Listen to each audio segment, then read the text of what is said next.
میرے لیے اللہ ہی کافی ہے جس کا میں عبادت کرتا ہوں، اور وہی بہترین رزق دینے والا ذات ہے۔ بسم اللہ الرحمن الرحیم۔ شروع کرتا ہوں اللہ کے نام سے جو بڑا مہربان اور رحم والا ہے۔ کسی سے مدد مانگنے سے غربت و افلاس میں مرنا بہتر ہے۔ اگر تم کم خوراک پر گزارا کرنے والا ہے تو سختی کے دن آسانی سے گزار سکتا ہے۔ جو اپنوں پر احسان کا رویہ نہیں رکھتا، عقل مند اس سے دور ہی رہتے ہیں۔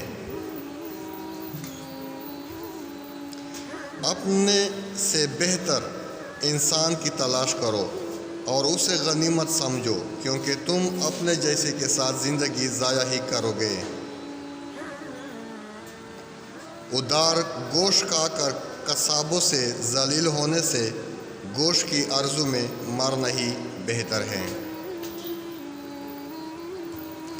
کمینوں کا احسان لے کر تم نے جو کچھ حاصل کیا، اس کو پیٹ کا ایندھن بنا کر اپنی جان عذاب میں ڈال دی۔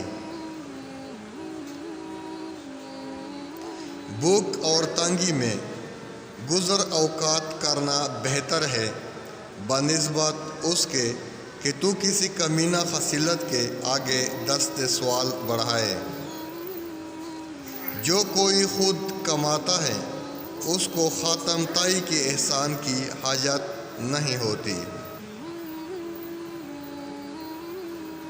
حرص اور لالچ کو چھوڑو اور شاہانہ دن گزارو، کیونکہ بے طمع انسان ہمیشہ سر بلند رہتا ہے۔ بڑا ہو جانے پر بچپنے سے پرہیز کرو، ہنسی مذاق کو جوانوں کے لیے چھوڑو۔ بہنر آدمی جس جگہ جائے گا اس کی قدر ہوگی، اور بے ہنر ہمیشہ تنگ دست رہتا ہے۔ اپنے تفکرات کا ذکر اپنے دشمن سے نہ کرو، کیونکہ وہ دل میں خوشی محسوس کرتے ہوئے اظہار افسوس کرے گا۔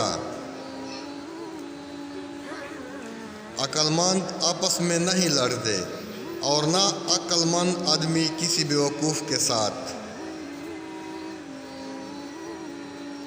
بات بے بات باس اچھی عادت نہیں۔ بزرگوں کو غلطی کا ذمہ دار ٹھہرانا بھی غلطی ہی ہے۔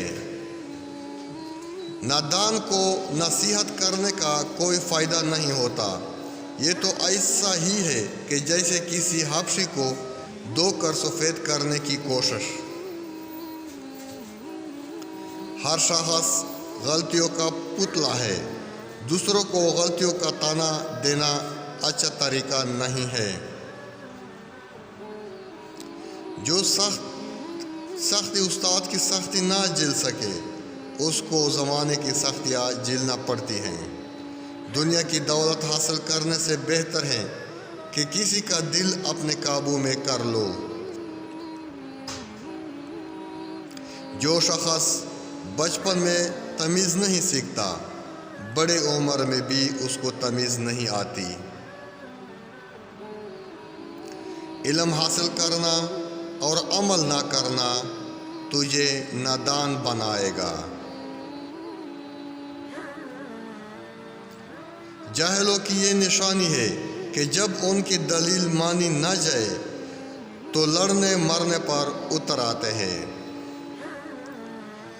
مال و دولت زندگی کی آسائش کے لیے ہے، مگر زندگی اس لیے نہیں کہ انسان اپنی زندگی صرف مال و دولت اکٹھی کرنے میں گزار دے۔